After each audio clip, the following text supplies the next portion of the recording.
When it comes to 90 Day Fiancé, we've seen plenty of messy relationships, heartbreaks, and shocking betrayals. But one man took it to a whole new level, a man whose charm hid a secret agenda. A husband who didn't want love, he wanted luxury. This is the story of Johann Geronimo, the man many fans now call the most gold-digging husband in 90 Day Fiancé history.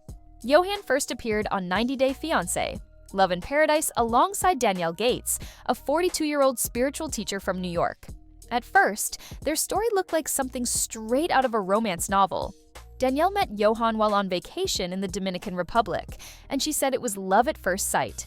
He was tall, handsome, charming, everything she thought she wanted. But behind that sweet smile, fans believe Johann was calculating his way into a better life. From the very beginning, viewers could sense something wasn't right. Danielle fell hard and fast, but Johann's interest seemed a little too focused on what she could offer him. He constantly talked about moving to the US, finding a job, and living the American dream. But Danielle had other plans. She didn't want to go through the K-1 visa process. Instead, she decided to move to the Dominican Republic to live with him, a shocking twist that left Johann visibly disappointed. That's when fans started to question his true intentions. If Johann truly loved Danielle, why did he seem so frustrated about not going to the US?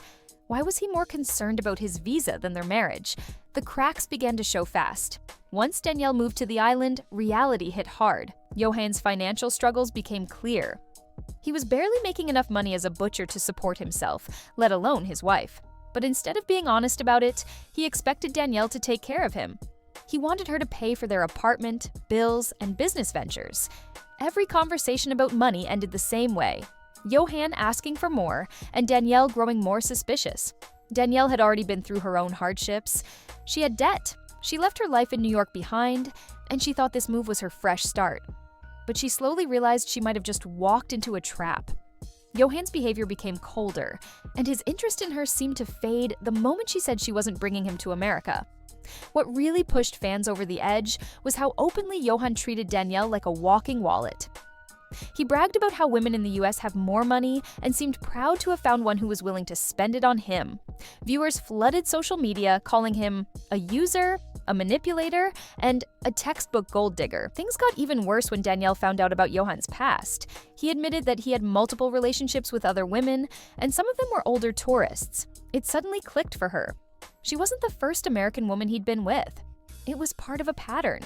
Johann had been chasing older women from the States for years, hoping one of them would be his ticket to a better life. Danielle was heartbroken. She had genuinely believed their love was real, but even after everything, she still tried to make it work. She told him she wanted an equal partnership, but Johann's pride and greed got in the way. Instead of appreciating her efforts, he started blaming her for their financial problems. He called her controlling, accused her of being selfish, and refused to take responsibility for anything. At one point, he even demanded she stop talking about money, right after asking her to fund another one of his business ideas. Fans couldn't believe how shameless he was. The same man who promised eternal love was now acting like a spoiled child who didn't get his way. Their arguments became explosive. Danielle accused him of using her, and he accused her of ruining his dreams. The tension was so bad that even other cast members started calling Johann out. They could see what Danielle couldn't, that Johann's love was conditional. He only wanted her as long as she could provide him with the lifestyle he wanted. By the time 90 Day Fiancé, The Other Way aired, their marriage was in shambles. Danielle had reached her breaking point. She told cameras that she felt betrayed, saying, "I thought I married a partner, but I married a taker." Those words hit hard, because viewers had been saying the same thing for months. Johann didn't help his case either. When asked about his marriage, he said he felt disappointed because Danielle didn't fulfill her promise of a better life. That statement sealed his fate in the eyes of fans. It was no longer just suspicion, it was confirmation. He didn't marry Danielle for love. He married her for opportunity. Even after their split, Johann showed little remorse.